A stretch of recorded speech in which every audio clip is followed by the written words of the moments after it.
Irmãos, semana passada a gente falou aqui, numa pregação normal, sobre a Epístola aos Filipenses, e me veio a ideia de falar sobre as cartas de Paulo. Vocês já estão falando sobre uma, né? A gente mostrou qual o contexto dele, o livro de Atos dos Apóstolos, mas eu falei, por que não falar das cartas de Paulo como um todo, né? E o que essas cartas falam para nós hoje, 2023. Durante muito tempo, sempre se acreditou que havia 13 cartas atribuídas a Paulo. E houve uma época que queriam colocar mais um para ele.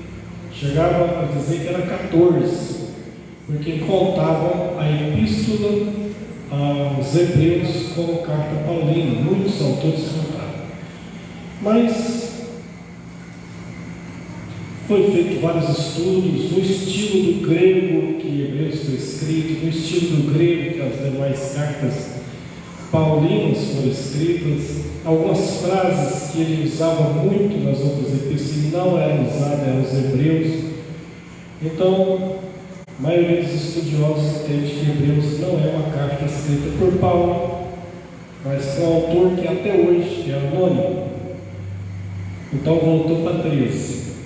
Mas agora, recentemente, tem surgido estudiosos que têm dito que, na verdade, Paulo escreveu 7 cartas, e 6 seriam deuteropaulinas, ou seja, escritas depois da morte dele, por seguidores de Paulo, né, que seriam 1 e 2 Timóteo, Efésios, Colossenses, e assim por diante. Bom, eu particularmente sou da visão tradicional, que acredito que Paulo escreveu as 13 cartas, né? Mas que existe esse estudo aí hoje de pessoas que dizem que ele escreveu apenas 7 de sua autoria mesmo, e 6 não são. Isso existe, mas não é o meu caso. Eu ainda fico com ele sendo autor das 13 cartas, né? Então, quem fala que ele não escreveu Efésios, Colossenses, 2 Tessalonicenses, 1 Timóteo e Tito. Existem muitos livros sobre a vida de Paulo. Eu, particularmente, tenho 2 que eu gosto muito, que é O Apóstolo, escrito em 1969, um autor chamado John Pollock, britânico, para mim um dos melhores. Eu já li outros. Já li um do Charles Wheeler, que escreveu uma vez, mas Charles Wheeler praticamente fez uma cópia do que John Pollock escreveu. Esse aqui é um dos mais recentes, um excelente livro, chama Paulo, a biografia de N.T. Wright. Esse autor é vivo ainda, é britânico, é considerado um dos maiores especialistas em Novo Testamento vivo desse ano. E ele escreveu um livro muito bom mesmo sobre Paulo. E ele faz no final uma tabela cronológica muito interessante. Uma tabela cronológica muito interessante. Mas o mundo que Paulo viveu era muito diferente dos dias de hoje. Assim como a igreja da época paulina era diferente, porque hoje quando você fala em igreja, agora, você imagina primeiro um templo, uma estrutura, departamentos. Isso para nós é igreja. Na época de Paulo, não. As reuniões eram de poucas pessoas. Era 30, a maioria das reuniões era 30, 40 pessoas. Um ajuntamento grande, 150 pessoas, 200 no máximo. Por quê? Porque não havia templos, eles se reuniam em casas, às vezes nas catacumbas, não tinha microfone, né? Então era uma coisa rara, não era fácil ser cristão naqueles dias. Ajuntamentos pequenos. Então, e sem toda essa estrutura que a gente tem aqui, sem a departamentalização que a gente tem, e nada disso. Mas a igreja crescia. A Bíblia diz em Atos que a igreja crescia, se multiplicava, e a cada dia Deus ia acrescentando a igreja que eles queriam ser os salvos. E havia sinais, e havia prodígios que eram feitos pelas mãos dos apóstolos. Aí o livro de Atos vai falar daqueles grandes eventos que houve no ministério de Pedro e depois no ministério de Paulo.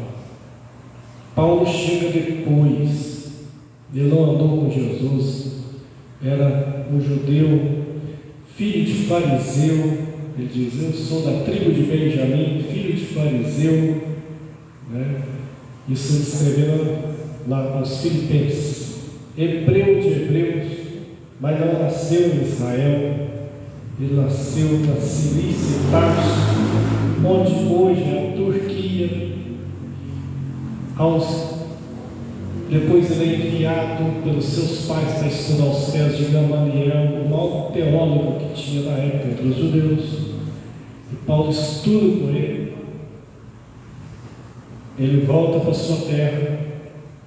Não há menção dele nos evangelhos, mostra que ele não estava na Palestina naquela época, porque senão ele seria um daqueles fariseus que teria debatido lá com Jesus, porque ele era assim. Mas assim que a morte e a crucificação de Jesus, provavelmente ele vem para Israel, talvez para exercer um ofício de rabino. Mas o rabino judaico tinha que ter uma profissão. Interessante isso. O rabino tinha que ter uma profissão. Ele não vivia só assim. Então Paulo fazia o ofício da família dele. A família dele fabricava tendas. Então ele fabricava tendas, era um negócio lucrativo. Por quê? Porque o mundo era dominado por Roma. E Roma tinha muito exército, muitas legiões, então ocupava muitas tendas. Então era um bom negócio fazer tenda no dia de Paulo.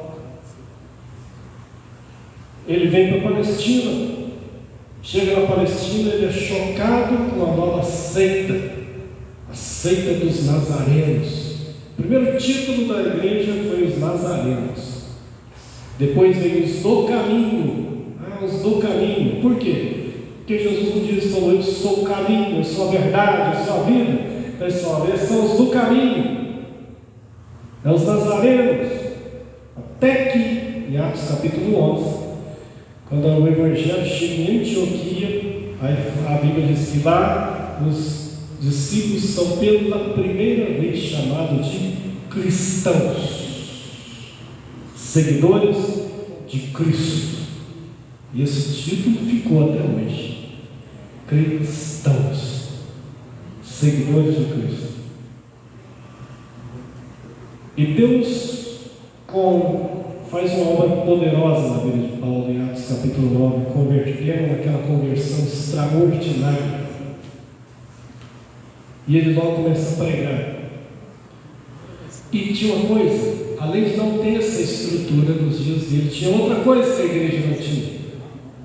A igreja não tinha o Novo Testamento. A Bíblia, nos dias de Paulo, era o Velho Testamento. E não nesse formato aqui, bacana que a gente tem hoje.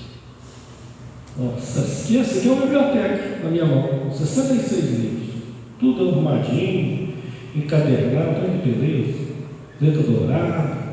Pois é, não tinha isso. Eram rolos, cada livro um rolo. Era aquele trabalhando para ter uma Bíblia. Eram pouquíssimas pessoas que tinham condição. Elas ficavam mais nas sinagogas, ou alguém que tinha um livro ou outro. Era muito difícil. Os evangelhos demoraram mais de 30 anos para ser escrito. A igreja, nos seus primeiros 30 anos, não tinha os evangelhos que a gente tem hoje, Mateus, Marcos, Lucas, João. Agora, como é que falava sobre a história da vida de Jesus? Oral, transmissão oral. Um passando para o outro, só oral. nada escrito. Até que lá pelo ano 60 começa a circular, 58, 60, o primeiro evangelho, Marcos, escrito para os romanos, resumido, mas com milagres, porque nós temos os romanos não interessavam falar de genealogia, o que eles entenderam disso? Então ele já começa já com o ministério de João Batista. Depois do Evangelho de Mateus aos judeus, aí sim ele fala de genealogia, começa em Abraão, o pai, o patriarca dos judeus. Lucas faz um também, lá pelo ano 70, para os gregos. E aí Lucas fala em genealogia também, mas Lucas não vai para a genealogia de Abraão. Lucas começa em Adão, porque está escrevendo para os gregos que interessavam para isso, só começando com o pai dos hebreus. Eles não eram hebreu. Ele começa em Adão, o pai de todos os homens. Ele não interessava se era judeu ou não era judeu. Olha só, olha como que Deus foi orientando cada um deles. E João vai ser o último. Ele vai escrever o evangelho dele depois que Paulo já morreu. Paulo não conhecia o evangelho de João, morreu sem conhecer. O evangelho de João é escrito lá pelo ano 85. Paulo morreu em torno do ano 67, 68 depois de Cristo. João vai escrever para todo o povo, toda a igreja, não interessa o povo. E aí ele quer falar de Jesus como Filho de Deus. Então ele não começa em Abraão, ele não começa em Adão, ele já remete a Deus. No princípio era o Verbo, e o Verbo estava com Deus, o Verbo era Deus. E assim vai. Começa a surgir as outras epístolas, surgiram depois as de Paulo, Tiago, aí, Hebreus lá pelo ano 70, João muito depois, já perto do Apocalipse, Judas também depois. Qual que é o primeiro escrito do Novo Testamento da Bíblia? Uma carta de Paulo. Antes dos evangelhos ser escrito, a primeira carta, o primeiro livro do Novo Testamento, uma carta de Paulo. Como que ele escreveu esse livro? Ele tinha evangelizado a Galácia, ele e Barnabé. Evangelizou a Galácia, foi apedrejado, quase morreu. Eles saíram, voltaram para Antioquia para trazer o relato missionário. Antioquia foi quem enviou ele, Barnabé e Paulo como missionário. Eles voltaram para prestar conta, prestar relatório para a igreja que enviou eles.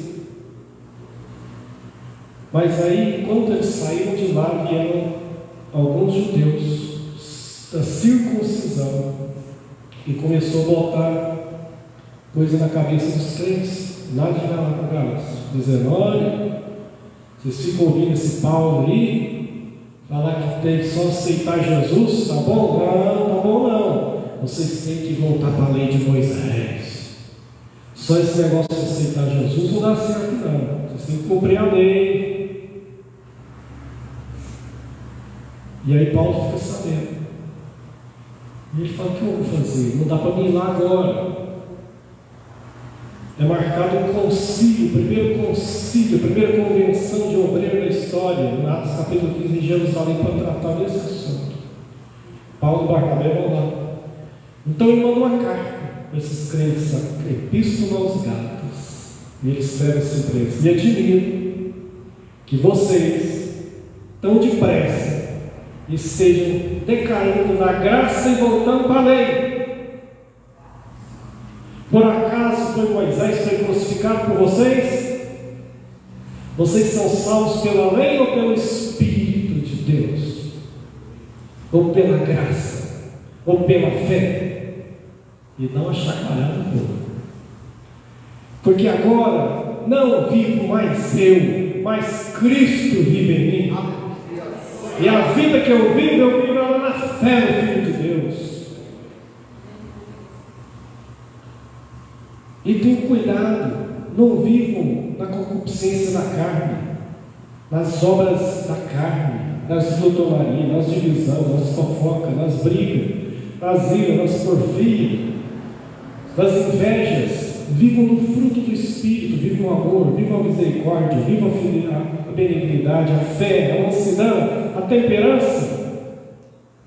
Sejam crentes temperantes, não crentes oscilantes. Isso tudo ele escreveu aos Gálatas. É claro que ele vai falar muito mais coisas, mas essa é só a síntese. E ele vai falar: olha, o pessoal está me criticando aí. Eu quero dizer para vocês que eu não fui chamado por homem, foi Deus que me chamou desde o ventre da minha mãe. E aprove a Ele se revelar em mim. E o Evangelho que eu estou comunicando a vocês não foi segundo a carne, mas segundo me foi revelado. E esse Evangelho é de Cristo. E ainda que um anjo do céu apareça nos anunciando outro Evangelho, se aparecia anátema. E ele começa a contar um pouco sobre a vida dele, Gálatas 1, Gálatas 2. É a primeira carta. Essa carta ali tem o Conselho de Jerusalém. E aí Paulo então começa, igual eu falei semana passada, a evangelizar a Europa. Primeiro missionário que eu espero na Europa para pregar. O cristão, Paulo e Silas, Timóteo, e vão para Filipos. Lá ele é preso, porque expulsou o demônio de uma mulher escrava que dava lucro para alguém. Mas Deus o liberta de forma maravilhosa, estremece aqueles cárceres lá. E ele vai pagar para Tessalônica, e ali vai ser a outra carta. Depois que ele prega em Tessalônica, ele escuta falar, depois que eles são de lá, que os crentes estavam tendo muita dúvida sobre a volta de Jesus e a morte. Estavam dizendo que agora Jesus estava voltando, ninguém precisava nem trabalhar. Aí ele escreve uma cartinha, 1 Tessalônica: estou ouvindo falar que tem um pessoal aí que está dizendo que nem quer trabalhar mais, e dizendo que Jesus já está voltando. Olha, é o seguinte, se não quer trabalhar, que não coma também. Então, daí, já não estava na linda, não. Se não quer trabalhar, então que não coma também.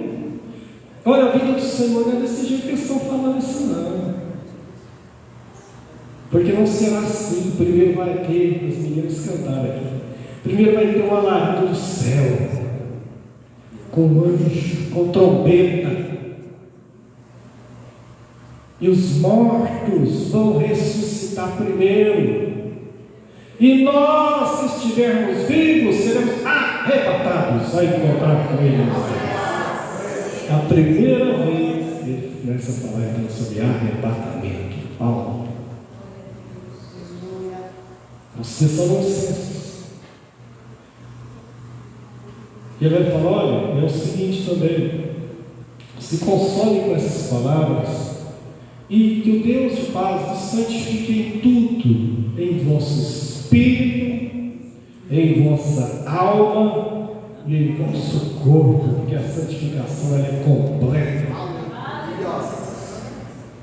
Mas ela começa no espírito, ela começa no caráter, ela começa na consciência, ela começa por dentro, para depois ir por fora.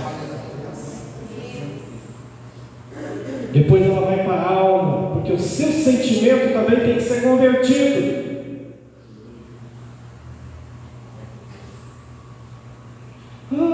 Assim, eu sou assim, eu nasci assim. Parece música de Chico Buarque de Holanda, da Gabriela: eu nasci assim, eu vivi assim, vou morrer assim. Sabe como é que é, pastor? Que nasce torto, morre torto. Você crê no poder do Espírito Santo ou não? Sua alma tem que ser santificada. Controla, que o Espírito de Deus, a palavra, deixe que ela trabalhe a sua mente, seu coração, seu sentimento. E tem que ser dominado. Tem que ser dominado. Sua alma. E depois o seu corpo. Isso são vocês. De Tessalônica, ele vai para Atenas. Chega lá em Atenas, ele vê a cidade mais intelectual do mundo. Ali viveu Aristóteles, ali viveu Platão, ali estava a nata dos filósofos. Ali a elite de Roma mandava seus filhos para estudar com os gregos. Os romanos se apaixonou tanto pelos gregos que eles copiam até os deuses, mas eles eram cara de pau. Eles mudavam o nome, mas era a mesma coisa. Por exemplo, Zeus virou Júpiter, Afrodite virou Vênus, era a mesma coisa. Você olhava a imagem, era só. Hermes virou Marte e assim por diante. Então eles mandavam para lá. Paulo chegou lá e viu que era uma cidade completamente idólatra. Eles tinham ido para tudo. E ele começou a olhar, e a Bíblia diz que ele ficou revoltado. Mas eles estão pegando um machado e quebrando. É interessante isso. Ele não era doido nem ignorante. Não saiu pegando e quebrando tudo. Ele era muito inteligente. Ele ficou olhando aqueles deuses e viu que tinha um altar que não tinha imagem. Não tinha livro. Era só um altar. Só escrito assim: ao Deus desconhecido. Eu falou: opa, uma oportunidade. Ele começou a gritar: gente, é o seguinte, vi que vocês são muito supersticiosos e adoram vários deuses, mas vi que no meio dos altares de vocês, e a história diz que havia mais de 20.000 ídolos em Atenas. Ele falou: no meio dos ídolos de vocês, viu que está escrito ao Deus desconhecido. Esse Deus que vocês adoram sem conhecer, é esse que eu estou pregando. Olha só a oportunidade que ele usou. Um altar, ele usa e transforma uma plataforma de cruzada evangelística. Esse é o Paulo. De lá ele vai para Corinto. Ele chega lá e vê uma cidade entregue ao sexo. Entregue. E começa a pregar. Pessoas começam a se converter.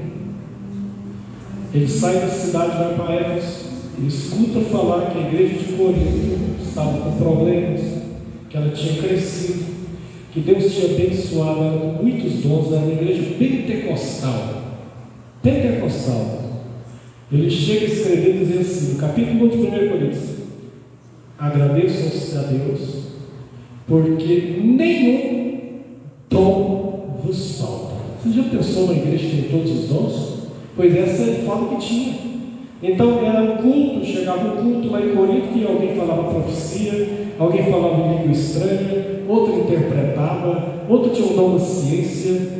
E o dom da ciência, para quem não sabe, o dom da ciência é aquele dom que os crentes antigos, quem é crente aqui há mais de 20 anos, lembra dos crentes falar de dom da revelação? Já ouviu falar nisso? Não tem dom da revelação. Pois é, não existe dom da revelação com esse nome, mas na verdade ele existe, só que com um nome diferente: dom, palavra da ciência. Esse dom é um dom que Deus dá a algumas pessoas. O que é esse dom? Esse dom é algo, a pessoa está assim, de repente, ele é revelado algo que não é da ciência de todos, mas Deus revela algo que está oculto, e que nem todo mundo vê. A palavra da ciência, a palavra da sabedoria, que é um dom maravilhoso, que nem todo mundo tem também. A palavra da fé. É interessante que a palavra da fé não é a fé original que toda pessoa recebe quando aceita Jesus. Aliás, para você aceitar Jesus, você precisa ter isso. Você precisa ter fé.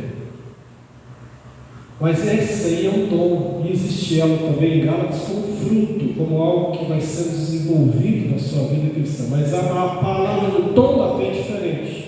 É quando você está numa situação muito terrível, muito difícil, uma situação quase impossível, e Deus te concede uma fé sobrenatural para conseguir sair daquele negócio ali de uma forma extraordinária. É a palavra da fé.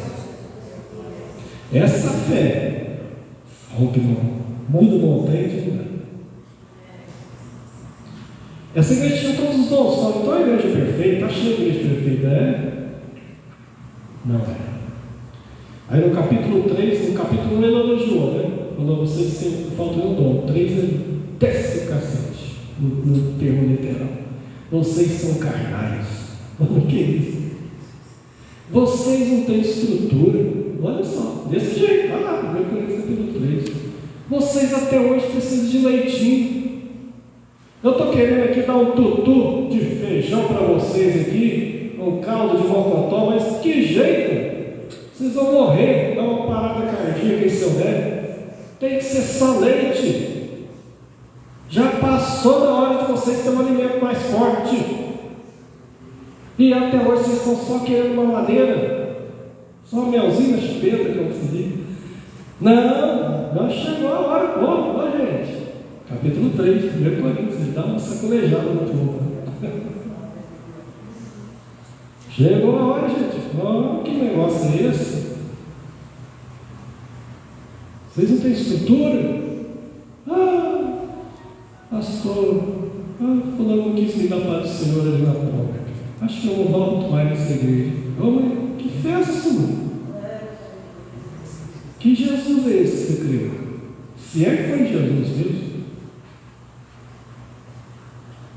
Não deu para o Senhor, mas não deu. Você dá, a paz vai receber bem, se receber, ele volta para você. E segue a vida. E deixa desse negócio.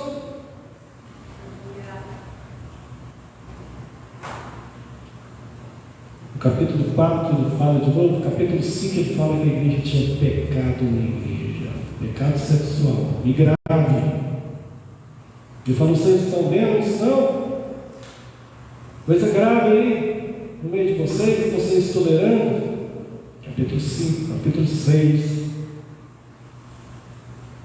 Ele falou, olha, no outro tempo vocês viviam assim, né? Ele falando, conhece a situação. Mas agora vocês foram lavados, vocês foram justificados.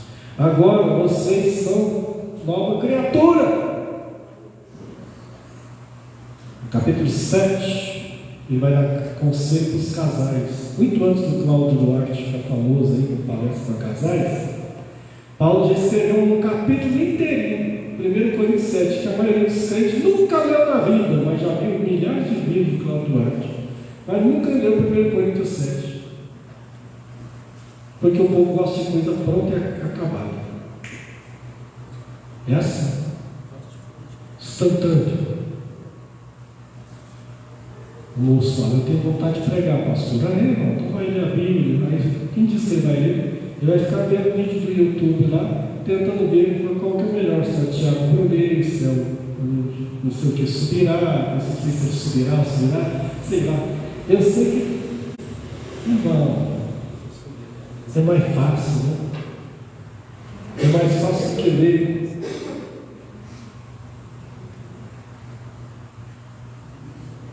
Se eu falo para alguém frequentar a escola dominical, eu acho demorado.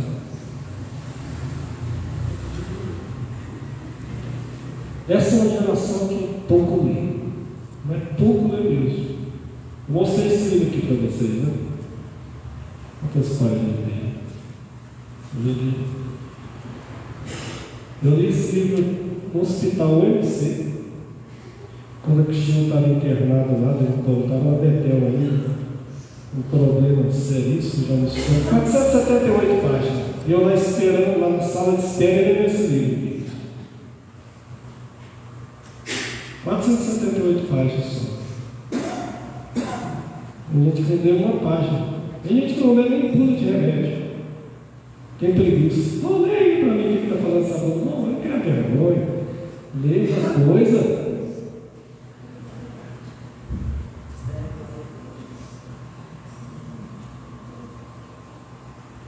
Aí chega no capítulo 11 e vai ensinar a igreja a celebrar a ceia, porque eles só quis celebrar a ceia. A igreja só quis celebrar a ceia. Chegava no dia da ceia e todo mundo trazia lanche. E até aí não tinha problema, porque eles tinham o costume de fazer uma confraternização, um kit crente. O problema era uma questão social, porque tinha gente que tinha condição, aí trazia picanha, trazia não sei o quê, e o outro coitado não trazia nada. E ninguém repartia, e uns comiam e outros ficavam olhando. Eu lambendo a testa, como se diz. Eu falei, esse negócio está muito errado. A Santa Ceia não é isso. Vocês podem até confraternizar, mas a Santa Ceia é diferente. A mesa não é sua, não é minha, a mesa é do Senhor. E já começa desse jeito. A mesa é do Senhor e é para todos.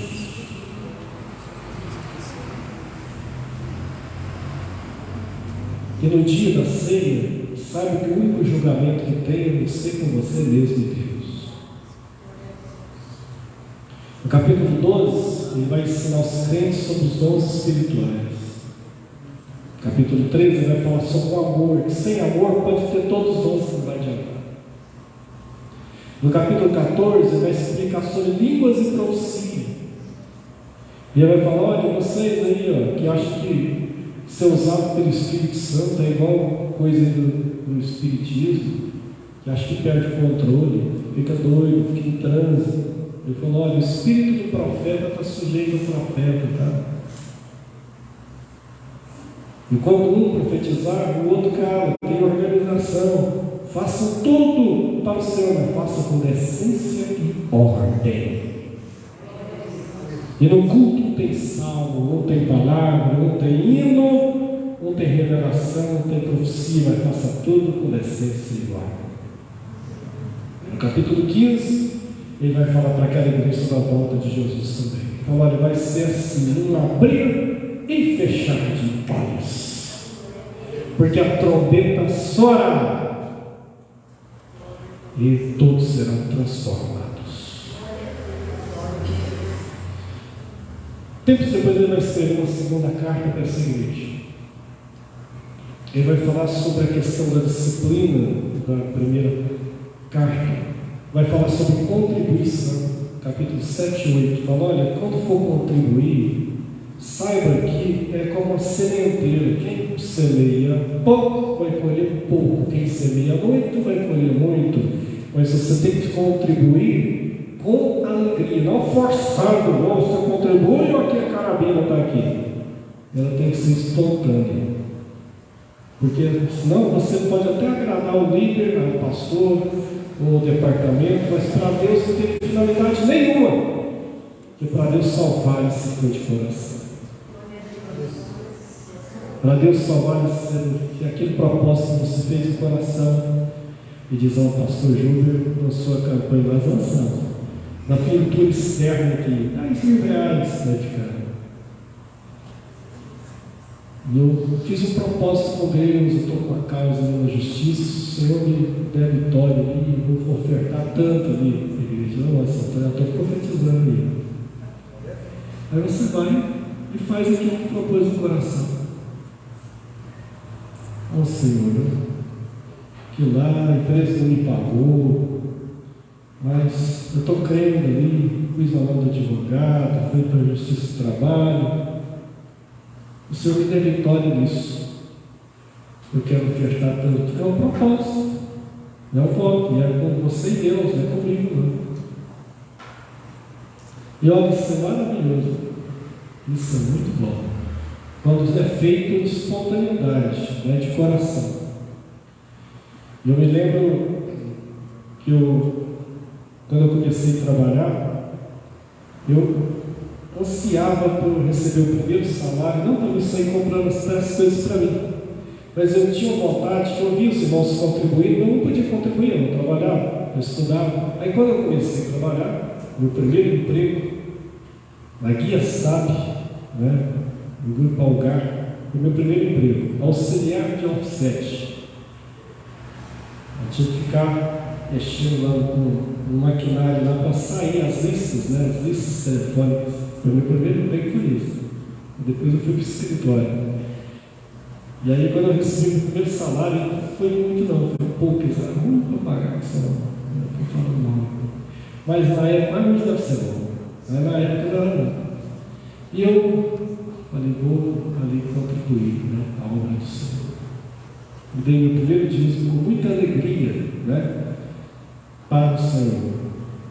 Pouco tempo depois eu recebi uma proposta de onde eu queria trabalhar. E o Senhor abriu uma porta maravilhosa para mim. Eu fui lá, mas eu não fiz uma regra com Deus. Ó, Senhor, eu estou dando isso aqui, mas o Senhor me deu. Não, eu fiz porque eu tinha vontade de contribuir mesmo. Eu queria contribuir. Falando, o dia que eu tiver renda, eu quero contribuir para a obra do Senhor. E Deus provou, Deus abençoou. Porque no livro de Provérbios diz assim: honra o Senhor com a tua renda que eu estou fazendo. E o Senhor estabeleceu esses projetos. Então é uma promessa de Deus. Ele escreve no capítulo 7 e 8 só falando de contribuição, mas não no estilo de Macedo. Ele fala no sentido da voluntariedade. Ele apela para a voluntariedade, não para a praga, não para a maldição, não para a pressão. Ele apela para a voluntariedade. Depois ele vai falar uma experiência pessoal dele. Já fechando a epístola, conheço um homem que há 14 anos, se no corpo não sei, se fora do corpo não sei, foi arrebatado até o terceiro céu. E viu coisas inefáveis, e viu coisas que não é lícito ao homem falar, e viu coisas maravilhosas. Ele começa a falar aqui das revelações que Deus deu a ele, mas ele não dá detalhes. Por quê? Porque tem experiência minha com Deus, que é minha com Deus. Se eu falar para você, talvez você não vai entender.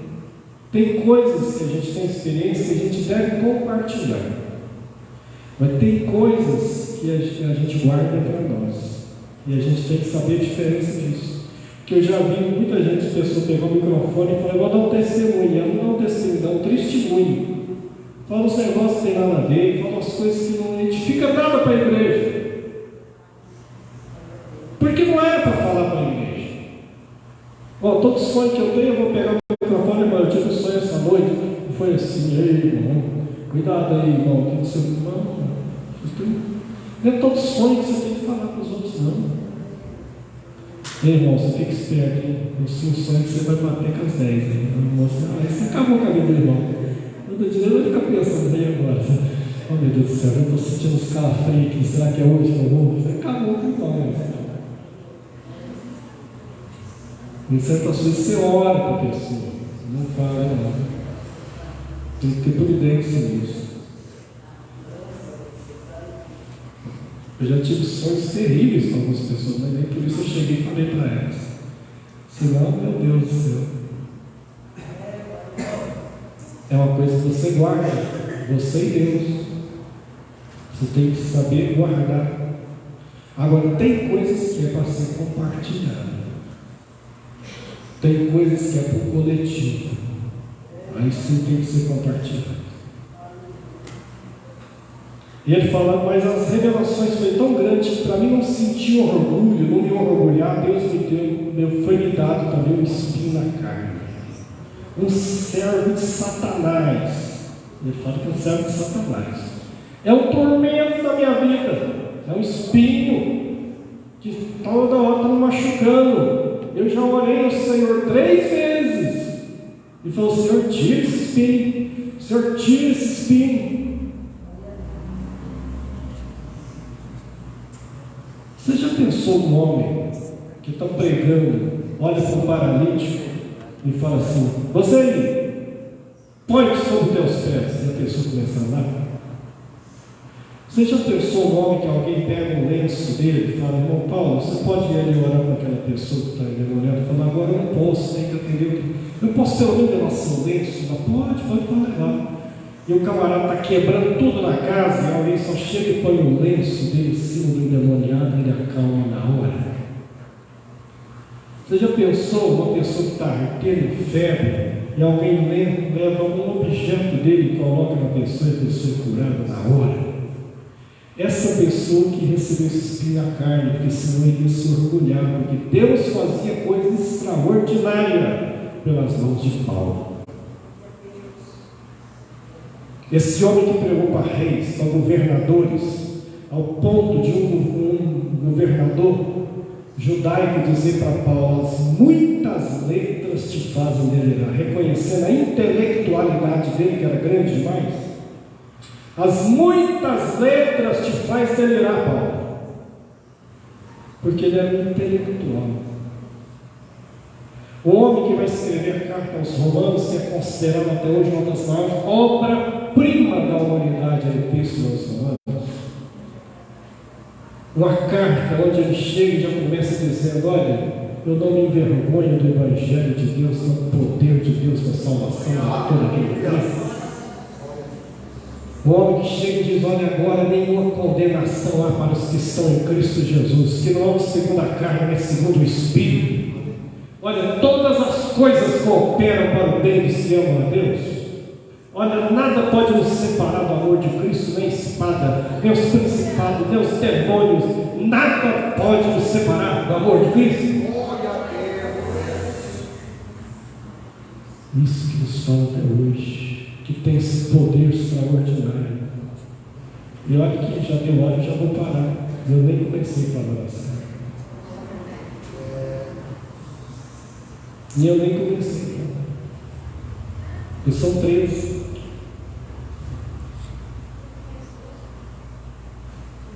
Eu só comecei.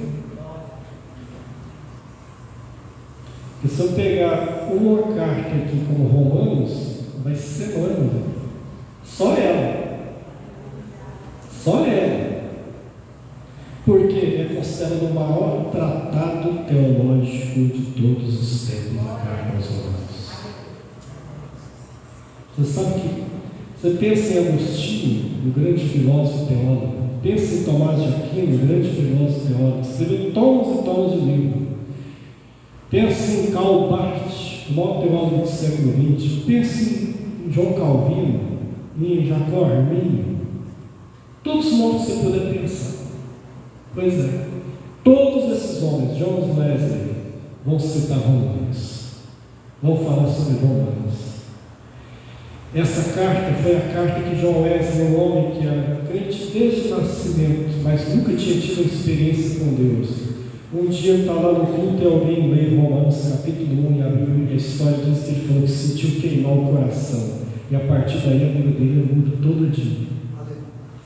Essa carta que um padre católico, um dia na biblioteca lá da Alemanha, é uma pessoa que vivia angustiado, tinha medo do inferno, medo de Deus. E ele começa a ler Romanos capítulo 1 em latim, e só tinha Bíblia em latim. O justo viverá da fé. E aquilo vai queimar o coração dele. Ele vai falar: isso aqui tudo está errado, essas indulgências, esses ídolos, essa santaiada que isso está tudo errado. A salvação é pela graça, é pela fé. O nome desse homem é Martinho Lutero. E ele vai fazer reforma protestante para esse livro. Essa carta aos Romanos. Mas essa é só a introdução. As cartas de Paulo falam hoje. Ele vai escrever 9 cartas para igrejas. Isso para encerrar agora. 9 cartas para igrejas. 4 cartas para pessoas. 1 Timóteo, 2 Timóteo, Tito e Filemão. E cada uma dessas cartas pessoais serve para mim e para você até hoje. Nós separamos o obreiro para o ministério até hoje por causa de 1 Timóteo, na carta de 1 Timóteo. Nós seguimos aquelas orientações. Senão a gente nem consegue separar o obreiro do ministério. As cartas de Paulo falam hoje. Fala agora. Agora, o mais lindo disso tudo é o que sabe o que é? O mesmo Espírito de Deus que usou Paulo é o mesmo Espírito de Deus que está hoje conosco. O mesmo Jesus salvou ele, uma conversão extraordinária, é o mesmo que salva cada um de nós, independente da experiência que você tem com Deus, porque cada um tem uma experiência diferente. Cada um tem uma experiência diferente. Se você não tem, busque. Busque, porque Deus é o mesmo hoje. Vamos estar em pé em nome do Senhor. Aleluia. Eu sei que essa palavra foi resumida, eu não sei se é o que você esperava, mas é o que Deus me colocou no coração para hoje. Para hoje. Outros dias vai ser outra palavra, mas para hoje é isso. A palavra de Deus é algo maravilhoso, é algo poderoso, é algo que a gente não consegue expressar. Mas, a hora que a gente começa a pensar nas palavras paulinas, que o Espírito Santo que inspirou ele, vai dizer: prossiga para o alvo, né? Prossiga para o alvo. Posso todas as coisas naquele que me fortalece. A minha graça te basta, porque o meu poder se aperfeiçoa na fraqueza. Que é a hora que você acha que está mais arrebentado, mais acabado, é a hora que a graça de Deus vai estar com você. Eu falo agora, eu não sei nem porque que eu vim nesse culto, né? Eu cheguei aqui arrastado, essa graça que está com você agora, dizendo: a minha graça te basta, a minha graça te basta, a minha graça te basta, o meu poder se aperfeiçoa na fraqueza. Porque quando você acha que está muito forte, aí você está fraco. Mas quando você acha que está fraco, aí nessa hora é a hora que Deus mais pode te usar. Porque é agora que você mais depende de Deus. Assim que a última vez que eu deixei de dirigir congregação, um mês antes de vir aqui para o Buriti,